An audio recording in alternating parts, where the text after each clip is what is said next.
Oke sobat frontal, selamat datang di channel yang super frontal.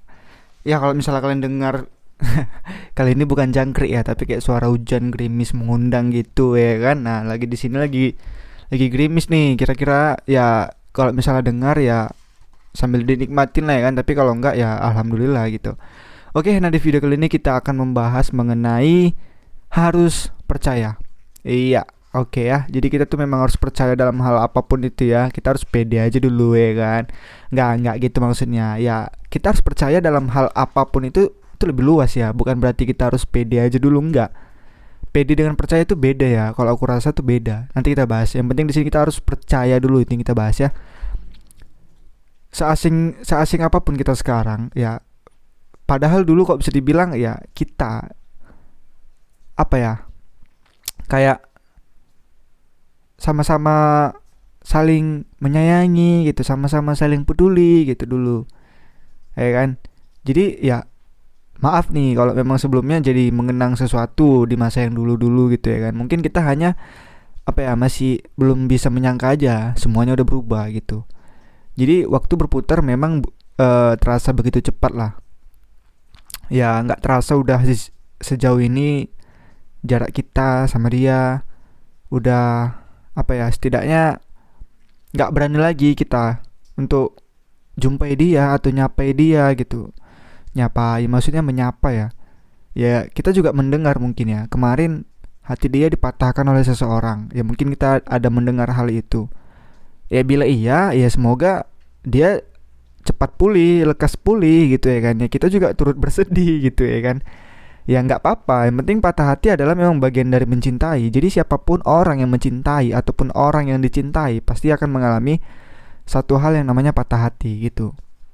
Ya justru bila dia nggak pernah patah hati ataupun kalian nggak pernah patah hati ya kalian ataupun dia mungkin nggak akan pernah mengerti apa sebenarnya arti dari mencintai gitu. Jadi buat orang yang patah hati mungkin ya di sini konteksnya memang adalah orang-orang yang sering mencintai daripada dicintai gitu. Orang-orang yang dicintai mungkin lebih jarang untuk terlibat dalam kasus ini ya.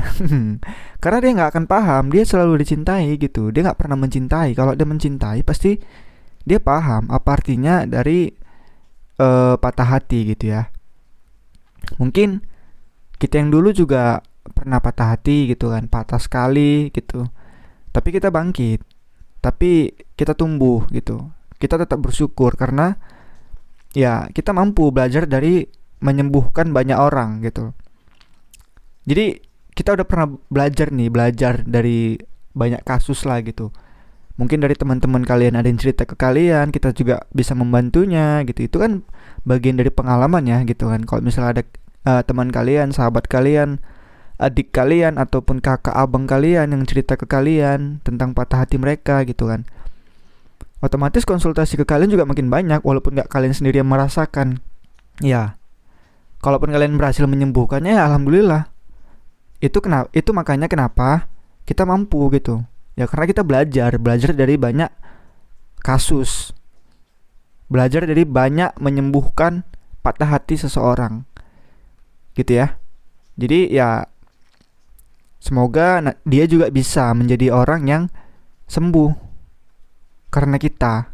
Ya walau dia sendiri adalah penyebab kita patah hati kala itu. Ya nggak apa-apa, kita walaupun dia adalah orang penyebab patah hati kita masa itu ya nggak apa-apa. Setidaknya kita bisa membantu dia juga gitu.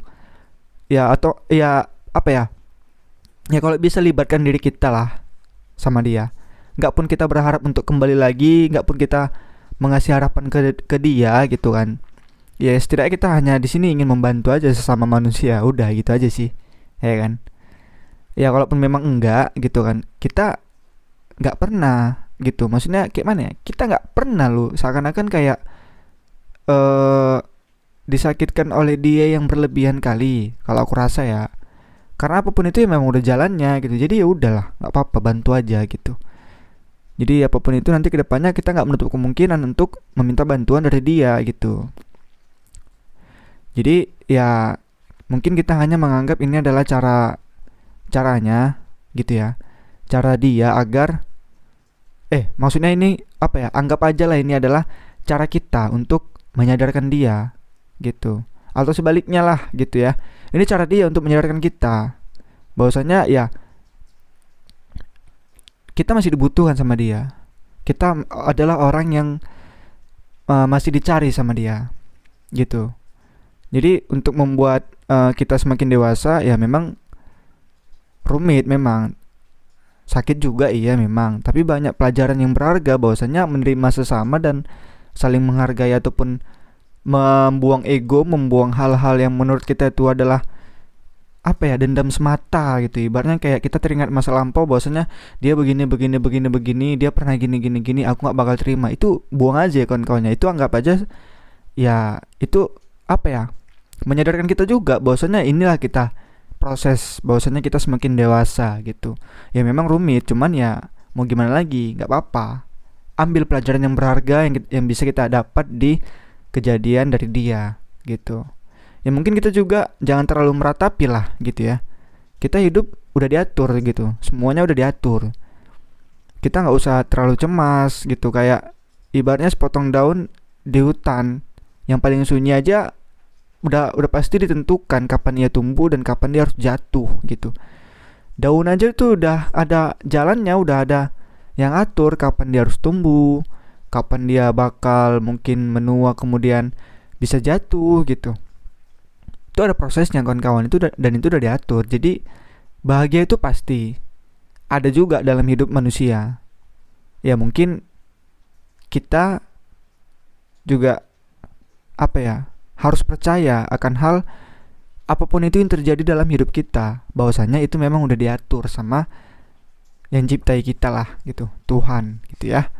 Jadi buat kalian semua, apapun itu, Tuhan hanya melukai hati kita sedikit untuk digantikan kebahagiaan yang seluas langit. Jadi, kalaupun kita menolong dia ketika kita memang merasakan kepahitan dulunya, ya kita pasti alangkah sangat-sangat bahagianya, sangat bahagia ketika kita bisa membantu dia, orang yang menyakiti kita, tapi kita bantu gitu. Kalian bisa ngerasain gak sih? Jangankan ke pasangan lah, ke orang yang mungkin pernah menyakiti kalian gitu, atau teman, sahabat yang pernah nyakiti kalian, tapi kalian membalasnya dengan cara membantunya dikala dia dalam situasi yang mana memang kalian hadapi di saat dia membuatnya kepada kalian. Bayangin, dulu dia buat jahat sama kalian, tapi sekarang dialaminya sendiri. Karma itu real kawan-kawan. Tapi di saat karma itu datang sama dia, malah kita adalah orang yang sangat-sangat membantunya. Itu gila, parah sih, bahagianya luar biasa. Kenapa? Karena kita berhasil membalaskan dendam kita dengan cara elegan, dengan cara apa ya, positif, dengan cara baik.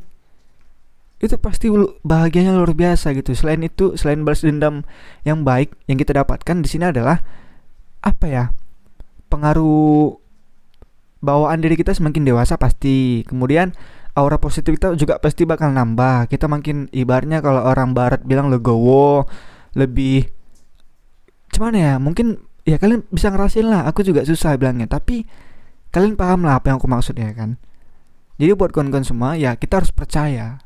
Kita harus percaya apapun itu rencana Tuhan, apapun itu kejadian-kejadian yang udah kita lalui, kita lakukan, kita lampaui, itu semua udah diatur, bahwasannya itu semua memang ya jalan cerita hidup kita. Dan kalau memang semesti kita harus menolong seseorang, siapapun itu dan apapun yang telah dia buat sama kita, ya kita harus tetap tolong. Jadi mau gak mau, harus mau, percaya gak percaya, harus percaya. Inilah jalannya, inilah takdirnya. Jadi itu mau yang baik atau yang buruk datang kepada seseorang, ya kita tetap harus bantu dikala dia susah ataupun senang. Oke? Sekali lagi buat teman-teman semua yang selalu support, yang selalu mendengarkan, yang selalu apa ya, mampir gitu ya kan. Terima kasih banyak buat kawan-kawan semua. Ya mudah-mudahan kalian bisa bantu aku. Kita nanti sharing apa nih ke depannya gitu. Kita bahas apa nih ke depannya gitu ya. Gak harus menonton mengenai hubungan kok. Enggak. Di video sebelum-sebelumnya aku juga udah membahas tentang diri kita sendiri ya. Ibaratnya gimana biar gak overthinking gitu. Itu kan overthinking bukan mengenai, ya oke lah di konsep pacaran itu ada juga. Cuman ini yang aku bahas di video sebelumnya tuh mengenai apa ya, bawaan kita sendiri lah gitu.